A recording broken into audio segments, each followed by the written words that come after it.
Hi guys, in this video let us discuss about how to do welcome speech and also how you are going to invite a guest on stage. ಹಾಗಾದ್ರೆ ನಾವು ಸ್ವಾಗತ ಭಾಷಣವನ್ನ ಯಾವ ರೀತಿ ಮಾಡಬೇಕು ಮತ್ತು ಅತಿಥಿಗಳನ್ನ ವೇದಿಕೆಯ ಮೇಲೆ ಹೇಗೆ ಬರಮಾಡಿಕೊಳ್ಳಬೇಕು ಅನ್ನೋದ್ರ ಬಗ್ಗೆ ಡಿಸ್ಕಸ್ ಮಾಡೋಣ. Let us see that. See here, then how we are going to start any speech by greeting. ನಾವು ಯಾವುದೇ ಒಂದು ಭಾಷಣವನ್ನ ವೆಲ್ಕಮ್ ಸ್ಪೀಚ್ ಆಗಿರ್ಬೋದು, ಆಂಕರಿಂಗ್ ಆಗಿರ್ಬೋದು ಅಥವಾ ವೋಟ್ ಆಫ್ ಥ್ಯಾಂಕ್ಸ್ ಆಗಿರ್ಬೋದು, ಎದರಿಂದ ಸ್ಟಾರ್ಟ್ ಮಾಡ್ತೀವಿ? ಹಾಗಾದ್ರೆ ಶುಭಾಶಯವನ್ನ ತಿಳಿಸುವುದರ ಮೂಲಕ. See here, good morning everyone. So ಬೆಳಗ್ಗೆ ಆಗಿದ್ರೆ we have to say good morning everyone. Good afternoon everyone. So ಮಧ್ಯಾಹ್ನದ ಸಮಯ ಆಗಿದ್ರೆ ಗುಡ್ ಈವ್ನಿಂಗ್ ಎವ್ರಿವನ್. ಸಂಜೆಯ ಸಮಯದಲ್ಲಿ ನಾವು ಗುಡ್ ಈವ್ನಿಂಗ್ ಎವ್ರಿವನ್ ಅಥವಾ good evening one and all ಅಂತ ಹೇಳ್ತೀವಿ. After greeting you have to introduce yourself shortly like this. I am, you have to say your name. For example, I am Shweta or my name is Shweta. Let me take an example of school annual day welcome speech. ನಾವಿವಾಗ ಯಾವುದೇ ಒಂದು ಶಾಲೆಯ ವಾರ್ಷಿಕ ದಿನಾಚರಣೆಯ ಸ್ವಾಗತ ಭಾಷಣವನ್ನ ಉದಾಹರಣೆಯಾಗಿ ತೆಗೆದುಕೊಳ್ಳೋಣ. I am Shweta. It is great honor and pleasure to welcome all of you to the 2025 annual day celebration of the school. You have to write your name of the school or name of the institution. 2025ರ ಶಾಲೆಯ ವಾರ್ಷಿಕ ದಿನಾಚರಣೆಗೆ ನಿಮ್ಮೆಲ್ಲರನ್ನು ಸ್ವಾಗತಿಸಲು ನನಗೆ ಗೌರವ ಮತ್ತು ಸಂತೋಷವಾಗುತ್ತಿದೆ. Here honor means ಗೌರವ, pleasure means Santhosh. Next, First of all means ಮೊದಲನೆಯದಾಗಿ. May I please welcome. May I please welcome means ಇದು ಅತಿಥಿಗಳನ್ನು ಔಪಚಾರಿಕವಾಗಿ ಸ್ವಾಗತಿಸುವ ಸಭ್ಯ ಮಾರ್ಗವಾಗಿದೆ. It is the polite way to formally introduce a guest or a award recipient. So instead of saying I would like to welcome all the time, you can use this formal way. May I please welcome our esteemed chief guest. You have to mention guest name, full name. ನೀವು ಇಲ್ಲಿ ಅವರ ಪೂರ್ತಿ ಹೆಸರನ್ನ ಬಳಸಬೇಕಾಗುತ್ತೆ. For gracing us with your presence today. First of all means ಮೊದಲನೆಯದಾಗಿ ನಿಮ್ಮ ಉಪಸ್ಥಿತಿಯಿಂದ ನಮ್ಮೆಲ್ಲರನ್ನು ಅನುಗ್ರಹಿಸಿದ್ದಕ್ಕಾಗಿ ನಮ್ಮ ಗೌರವಾನ್ವಿತ ಮುಖ್ಯ ಅತಿಥಿಗಳಾದ ಅನೂಪ್ ಸರ್ ಅವರಿಗೆ ಸ್ವಾಗತ ಕೋರುತ್ತೇನೆ. ಸೊ ನಾನು ಎಕ್ಸಾಂಪಲ್ ಆಗಿ ಅನೂಪ್ ಅಂತ ತಗೊಂಡೆ. Here our esteemed chief guest, ನಮ್ಮ ಗೌರವಾನ್ವಿತ ಮುಖ್ಯ ಅತಿಥಿ. ಫಾರ್ ಗ್ರೇಸಿಂಗ್ ಮೀನ್ಸ್ ಅನುಗ್ರಹಿಸು, ದಯಪಾಲಿಸು ಅಂತ. For gracing us with your presence today, ನಿಮ್ಮ ಉಪಸ್ಥಿತಿಯಿಂದ ನಮ್ಮೆಲ್ಲರನ್ನು ಅನುಗ್ರಹಿಸಿದ್ದಕ್ಕಾಗಿ ನಮ್ಮ ಗೌರವಾನ್ವಿತ ಮುಖ್ಯ ಅತಿಥಿಗಳಾದ ಅನೂಪ್ ಸರ್ ಅವರಿಗೆ ಸ್ವಾಗತ ಕೋರುತ್ತೇನೆ. Please take your place on the Dias.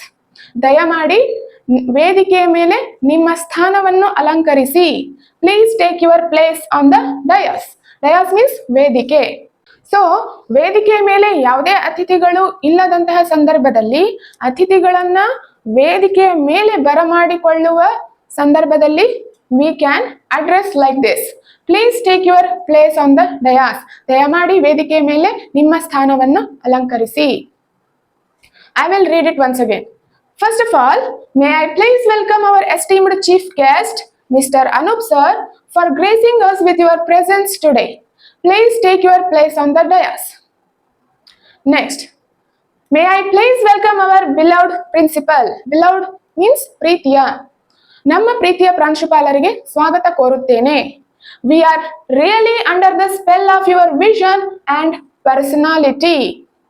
ನಾವು ನಿಜವಾಗಿಯೂ ನಿಮ್ಮ ದೃಷ್ಟಿಕೋನ ಮತ್ತು ವ್ಯಕ್ತಿತ್ವದ ಮೋಡಿಗೆ ಒಳಗಾಗಿದ್ದೇವೆ. We are really under the spell. Spell means ಮೋಹಕ ಶಕ್ತಿ. Vision means ದೃಷ್ಟಿಕೋನ. Personality means ವ್ಯಕ್ತಿತ್ವ.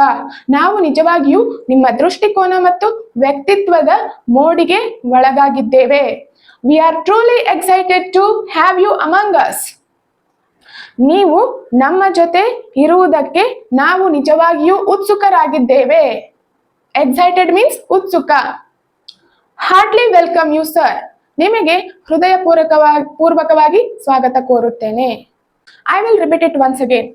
May I please welcome our beloved principal. We are really under the spell of your vision and personality. We are truly excited to have you among us. Heartily welcome you, sir. So you have to speak a little bit faster while doing welcome speech. Next, distinguished guests. Distinguished means ವಿಶೇಷ. ವೇದಿಕೆ ಮೇಲಿರುವಂತಹ ಎಲ್ಲಾ ವಿಶೇಷ ಅತಿಥಿಗಳನ್ನ ನಾವು ಸ್ವಾಗತ ಕೋರ್ತಾ ಹೋಗ್ತೀವಿ, ಅವರ ಹೆಸರನ್ನ ಹೇಳ್ತಾ. Next, I would like to extend a warm welcome to our dedicated teachers and a non-teaching faculties whose hard work and commitment make this event possible. ಈ ಕಾರ್ಯಕ್ರಮವನ್ನು ಕಠಿಣ ಪರಿಶ್ರಮ ಬದ್ಧತೆಯಿಂದ ಸಾಧ್ಯವಾಗಿಸಿದ ನಮ್ಮ ಡೆಡಿಕೇಟೆಡ್ ಟೀಚರ್ಸ್, ನಮ್ಮ ಸಮರ್ಪಿತ ಶಿಕ್ಷಕರು ಮತ್ತು ಬೋಧಕೇತರ ಸಿಬ್ಬಂದಿಗೆ ಆತ್ಮೀಯ ಸ್ವಾಗತ ಕೋರುತ್ತೇನೆ. ನಾನ್ ಟೀಚಿಂಗ್ ಫ್ಯಾಕಲ್ಟೀಸ್ ಮೀನ್ಸ್ ಬೋಧಕರಲ್ಲದ ಸಿಬ್ಬಂದಿ ವರ್ಗ. ಸೊ ನೀವು ಸ್ವಾಗತ ಭಾಷಣವನ್ನ ಮಾಡುತ್ತಾ ಇರುವಂತಹ ಸಂದರ್ಭದಲ್ಲಿ ನಿಮ್ಮ ಎದುರುಗಡೆ ಇರುವಂತಹ ಆಡಿಯನ್ಸ್ ಚಪ್ಪಾಳೆನೇ ತಡ್ತಾ ಇರೋದಿಲ್ಲ. At that moment what you are going to do? You have to say, please give a big round of applause. ದಯಮಾಡಿ ಜೋರಾಗಿ ಚಪ್ಪಾಳೆ ತಟ್ಟಿ. ಸೊ ನೀವು ಇದನ್ನ ಅವರಿಗೆ ನೆನಪು ಮಾಡುತ್ತಾ ಇರಬೇಕು, ಇಲ್ಲಾಂದ್ರೆ ಅವರು ಚಪ್ಪಾಳೆನೆ ತಟ್ಟೋದಿಲ್ಲ. You have to remember this. Next, also I would like to welcome our proud parents and enthusiastic students who are the stars of today's celebration. Also, ಅಲ್ಲದೆ ಇಂದಿನ ದಿನಾಚರಣೆಯ ತಾರೆಗಳಾಗಿರುವ ನಮ್ಮ ಹೆಮ್ಮೆಯ ಪೋಷಕರು, proud parents and enthusiastic students, ಉತ್ಸಾಹಿ ವಿದ್ಯಾರ್ಥಿಗಳಿಗೆ ನನ್ನ ಆತ್ಮೀಯ ಸ್ವಾಗತವನ್ನ ಬಯಸುತ್ತೇನೆ. See here another thing. How you are going to invite a guest on stage who has just arrived? ಇದೀಗ ತಾನೇ ಬಂದಂತಹ ಅತಿಥಿಗಳನ್ನ ವೇದಿಕೆಯ ಮೇಲೆ ಹೇಗೆ ಬರಮಾಡಿಕೊಳ್ಬೇಕು ಹಾಗಾದ್ರೆ? ಸೊ ಸಡನ್ ಆಗಿ ಯಾರಾದ್ರೂ ಗೆಸ್ಟ್ ಬಂದ್ರೆ ನೀವು ಮೊದಲೇ ಪ್ರಿಪೇರ್ ಆಗಿರ್ಬೇಕು. See here, we have a special guest joining us and we are so glad they could make it. So ಅತಿಥಿಗಳು ಇನ್ನೇನು ಬಂದು ನಮ್ಮನ್ನ ಜಾಯಿನ್ ಆಗ್ತಾರೆ ಅಥವಾ ಸೇರಿಕೊಳ್ತಾರೆ. ಕಂಟಿನ್ಯೂಸ್ ಟೆನ್ಸ್ ಅಲ್ಲಿ ಇದೆ, ಜಾಯ್ನಿಂಗ್ ಅಸ್. ನಮ್ಮೊಂದಿಗೆ ವಿಶೇಷ ಅತಿಥಿಯೊಬ್ಬರು ಬಂದು ಸೇರುತ್ತಿದ್ದಾರೆ.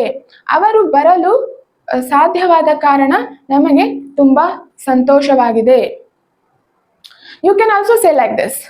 Ladies and gentlemen, it's our pleasure to introduce guest name. For example, Ashok. So you have to mention the guest name.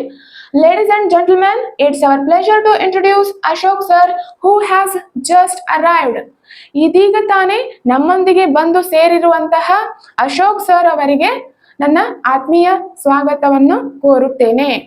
So ಈ ರೀತಿಯಾಗಿ ಸಡನ್ ಆಗಿ ಬಂದಿರುವಂತಹ ಅತಿಥಿಗಳನ್ನು ಸಹ ನಾವು ವೇದಿಕೆ ಮೇಲೆ ಬರಮಾಡಿಕೊಳ್ಳಬೇಕಾಗುತ್ತೆ. ಸೊ ಅಂತಹ ಸಂದರ್ಭದಲ್ಲಿ ನಾವು ಈ ರೀತಿಯಾಗಿ ನಾವು ಅವರನ್ನ ವೆಲ್ಕಮ್ ಮಾಡಬೇಕು. So this is all about welcome speech. I hope this is clear to you. Stay tuned in the next video.